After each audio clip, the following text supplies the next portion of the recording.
This time on building terminology, the hip roof.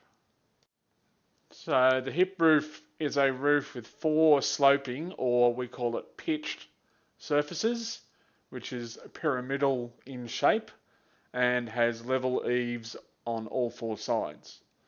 A hip roof on a rectangular building or rectangular plane has 2 triangular sloping roofs at the ends, and which we commonly call the hip ends, and 2 trapezoidal sloping roofs along the long side of the rectangle.